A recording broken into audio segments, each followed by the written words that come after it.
Bom, que sejam as nossas primeiras palavras de agradecimento a Deus, nosso Pai, a Jesus, nosso Divino Mestre, por esta oportunidade de nos servir da alta tecnologia para que possamos estudar a doutrina espírita, o Consolador prometido por Jesus, de uma forma assim, tanto quanto tranquila.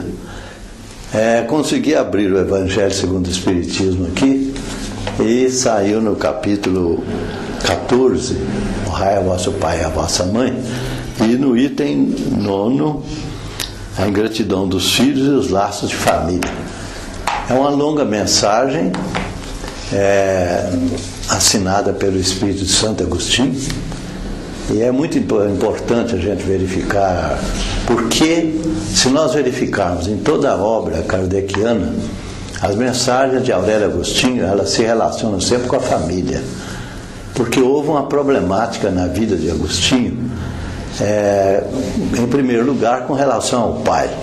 Quer dizer, o pai era um fulano que levava uma vida assim um pouco, não propriamente libertinagem, mas uma vida um pouco livre. E ele era funcionário da prefeitura, lá em Tagaste, mas ele se interessava, ele notava que Aurélio Agostinho era muito inteligente e se interessava para que ele estudasse, fosse fazer um curso, como a maioria dos pais desejam para os filhos. Um amigo dele, de Posses, fez com que Aurélio Agostinho fosse para uma outra cidade, lá na África também, para estudar. E Aurélio Agostinho, nesse meio tempo, ele arranjou uma namorada e um filho, Adeodato, que é a presença de Deus. Nasceu este menino e Aurélio Agostinho assumiu. Isso é da mais alta importância, a responsabilidade, porque nós sabemos que dentro da doutrina espírita, o Emmanuel e os espíritos que têm se comunicado através do nosso Chico Xavier sempre chamam a atenção para o sexo responsável. E Aurélio Agostinho, portanto, cuidou. Mas a senhora mãe de Aurélio Agostinho, ela naturalmente, uma ligação muito grande com o filho, nós não vamos dizer incestuosa, mas uma ligação que Freud explica com uma certa clareza. Ela se preocupou demais, ela ficou completamente arrasada com aquilo. E a senhora mãe de Aurélio Agostinho, Mônica, depois Santa Mônica, ela pertencente a uma raça berbere, que até hoje existe lá no Marrocos, são nômades, e ela carregava certos costumes, como por exemplo carregar alimentação para os familiares que haviam desencarnado, colocar alimentos nas sepulturas.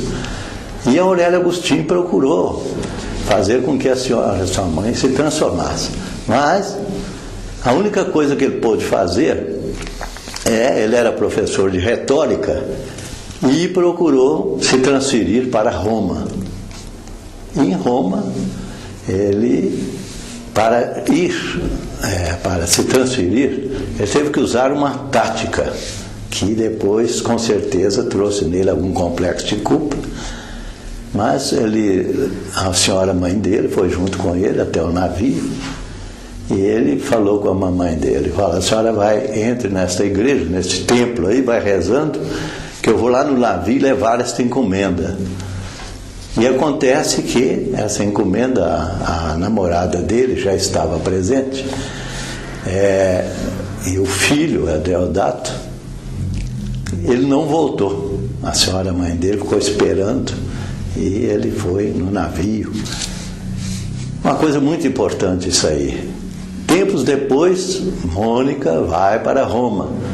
Em Roma, os amigos dele, o Alípio, um grande amigo, queria que ele que se casasse com uma menina de 12 anos. Ele já com 33 anos, falou, eu não posso fazer isso. Isso é um absurdo. E continuou com aquela namorada, até que a senhora mãe dele chegou e exigiu que ele mandasse para a África que devolvesse a namorada dele e que ele não continuasse. Então vejam bem que são assuntos muito sérios, porque, vejam bem, quer dizer, ele se separar, haver essa separação. E uma coisa curiosa, que há um livro de Aurélio Agostinho, De Professo, em que o Deodato participa do diálogo. E a gente nota que era uma inteligência brilhante. Ele desencarnou com 16 anos de idade. Então Aurélio Agostinho, ele entrou numa depressão muito grande, e o que aconteceu todo mundo sabe, né? Que ele foi para uma chácara de um grande amigo e meditando o que ele iria fazer da vida dele, até que Alípio fez com que ele, numa praça pública, num jardim, lessem o Novo Testamento, abrissem as epístolas de Paulo para verificar o que saía para ele. E ele abrindo, saiu Romanos 13:13. A partir daquele minuto, no momento em que ele lia, ele ouviu a voz de uma criança, que não sabia se era um menino ou uma menina, que apenas dizia: tome, lege, toma e lê. Essa foi quando ele abriu o Evangelho, e a partir daquele minuto ele notou que precisava seguir o Cristo. Havia necessidade de mudar realmente o caminho dele. E ele recebeu o amparo lá do bispo daquela época, nosso, e o socorro. E ele foi estudando o Evangelho e se esforçando, e a vida dele prosseguiu. E a senhora mãe dele junto. Isso é muito importante. Essa história do apego. As mães não podem se apegar aos filhos. Elas têm que valorizar o marido. Cada mãe tem que valorizar o próprio marido e deixar o filho para que ele seja filho do mundo. Tanto que há um médico italiano que escreveu um livro, já traduzido aqui no Brasil, que ele cita o caso de um outro médico que recebeu, na condição de filho, um espírito que pediu que viesse numa condição com retardo mental. Este médico agradeceu a Deus por ter nascido aquele filho, porque ele verificou que o único filho realmente do pai ou da mamãe é aquele que tem retardamento mental, porque os outros são do mundo. Isso é muito importante a gente verificar isso, porque nós temos essa mania de falar meu filho, minha filha. São meu irmão e a minha irmã, tá certo? Estão agora na condição, estão sendo filho e filha, mas são irmãos, porque todos somos filhos de Deus. Mas nós temos esta tendência de amor possessivo. O Erich Fromm mostra naquele livro dele, A Arte de Amar, que o amor possessivo é um amor infantil, um amor imaturo. Ele apenas prejudica as pessoas, porque o amor verdadeiro, o amor maduro, ele deixa a pessoa amada livre, para que possa seguir o seu caminho. Vejam bem, isso é muito importante. Quando a senhora mãe do Aurélio Agostinho desencarnou em Roma, houve um fenômeno mediúnico que ele presenciou. Ele viu o espírito da senhora mãe dele, e ele entrou numa fase de depressão por causa dessa situação. E vejam bem que ele precisava realmente escrever sobre família, porque ele viveu uma situação um tanto complicada. E acontece que na época dele, contemporâneo do nosso, que traduziu a Bíblia do grego para o latim, ele passou a seguir as ideias do santo, Este que escreveu, amigo de Aurélio Agostinho, que se tornou amigo dele, é importante que ele enfatizou, num dos livros dele, o combate a Orígenes, a doutrina de Orígenes. Nós sabemos que Orígenes, no século II, ele defendia a reencarnação, que naquele tempo se chamava de metempsicose, e que o Espiritismo veio aclarar a diferença que existe. Não existe metempsicose, mas o nosso Aurélio Agostinho, portanto, ele seguiu as ideias do nosso santo, e passou havia também um combate ao sexo. Esse Aurélio Agostinho, que trazia um problema de bloqueio, porque a partir daquele instante que a senhora mãe dele usou o que a psicanálise chama um processo de castração psicológica, ele ficou então muito preocupado e passou, a partir dessa época, a combater o sexo. E há uma frase dele que eu sabia em latim, em que ele chegou a dizer que o sexo está entre fezes e urina, se esquecendo de que através do sexo é que o processo da reencarnação se processa. Então, é muito importante nós nos lembrarmos do que ele diz aqui sobre a ingratidão. A ingratidão, quando eu sinto que uma pessoa agiu com ingratidão ao meu respeito, é porque o que eu fiz para aquela pessoa foi por orgulho, tá certo? Por interesse. Porque se eu fiz alguma coisa com desprendimento, eu jamais poderei me sentir, verificar que aquela pessoa é ingrata.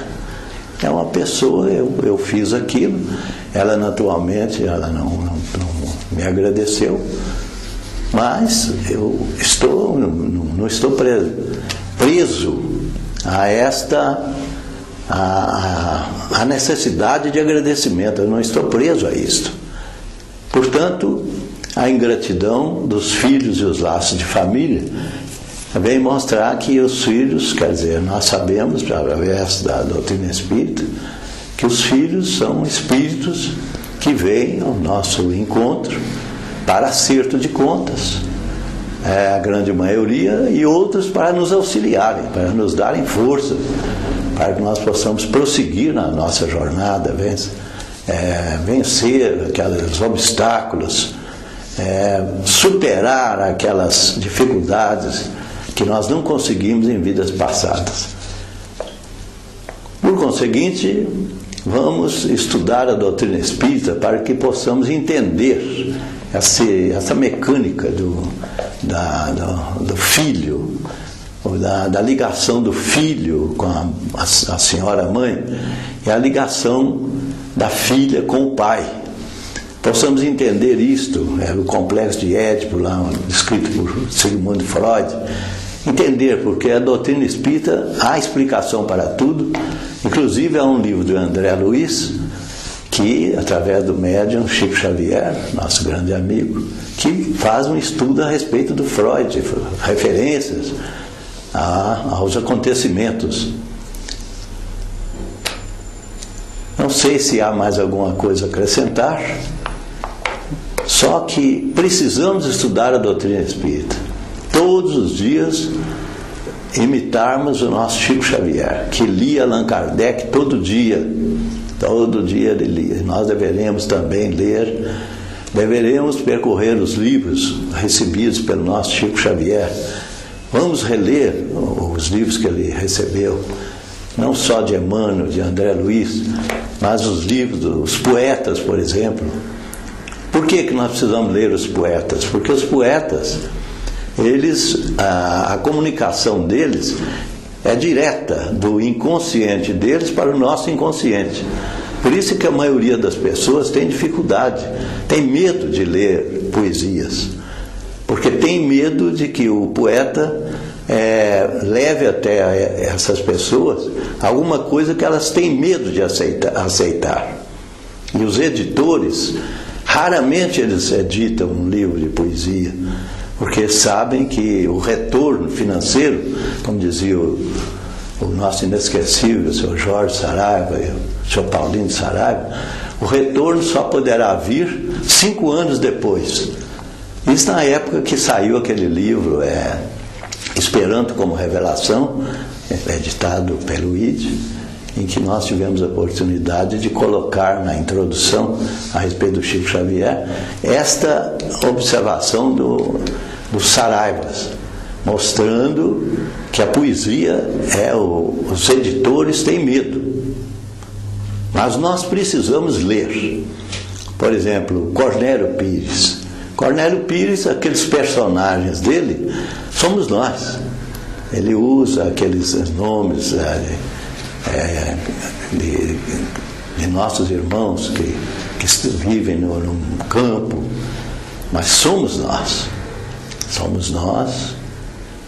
Portanto, vamos agradecer a Deus, estudar a doutrina e prosseguirmos firmes na prática do bem, tanto quanto possível, nos identificando com Cristo em espírito e verdade.